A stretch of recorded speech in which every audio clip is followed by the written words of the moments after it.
Prince William Sound, at more than 10,000 square miles, is one of Alaska's largest and most diverse marine ecosystems, encompassing the nation's second largest national forest. Within this northern rainforest, centuries of human history lie hidden in the rubble of places like the native community of Chiniga, destroyed by a tsunami during the 1964 Good Friday earthquake, as well as played-out mines, old logging sites, abandoned canneries, and ancient fish camps that have fallen victim to changes in resource abundance and natural disasters.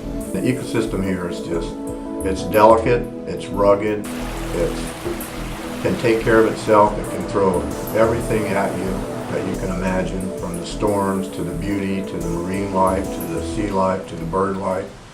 It's all here. In 1989, on the very day that Alaskans paused to mark the 25th anniversary of the Good Friday earthquake, the Exxon Valdez ran aground in Prince William Sound, sending millions of gallons of oil into the water and onto the beaches.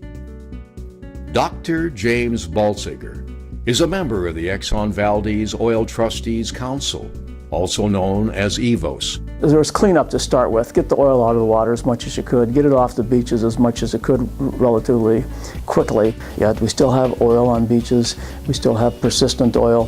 The Trustee Council has been funding work in Prince William Sound to restore the sound to as much as they could what it was like before the spill itself. Now EVOS faces a new challenge. Efforts to clean up the oil spill are being frustrated by an increasingly large wave of marine debris, particularly consumer and industrial plastics from around the world.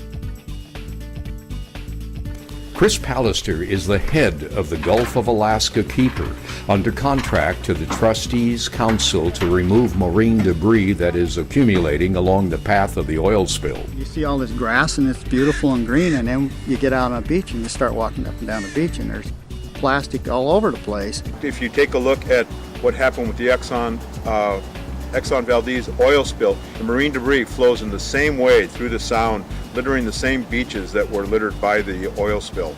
So you have all these old beaches from the earthquake, like back in the woods, and that was 64, and there's not a lick of garbage on them, right? Because it was all uplifted. So the plastic had to be coming since like the 70s, really. Think of the plastic bottles that you buy. The water bottles are made to be used once. Any of the food bottles are made to be used once. You don't take them back and get them refilled. Sort of a single-use kind of society. It's absolutely dramatic, the impact on some of the beaches of drifting in plastic. And you look at Montague Island, and there's 70 miles of coastline out there that have 20 tons of plastic a mile on them. It's staggering. The next assault on the Trustees Council efforts to restore Prince William Sound has already started. In March of 2011, the earthquake and tsunami occurred in Japan. Approximately 25 million tons of material were washed out into the sea. We're going to see a significant amount of it coming in over the next 4 to 6 years. There's a tremendous amount of chemicals and other materials coming into these containers. We have no idea what they are. You dump a drum of chemicals in an estuary, it's fawning habitat, and you're going to kill a lot of wildlife. There's not a whole lot local people can do other than raise a clamor about it and keep picking it up. It is estimated that removing marine debris from the beaches and estuaries that have already been impacted by the Exxon Valdez oil spill will cost tens of millions of dollars. The real solution, of course, is to ensure that consumer and industrial plastics don't enter the world's oceans to begin with. Alaska has a lot of beautiful coastline. Southeast, Prince William Sound, Kodiak, the peninsula, and the Bering Sea coast. They're all wonderful and beautiful and pristine. Maybe change your life a little bit to try and prevent these debris from showing up on the shores of Prince William Sound.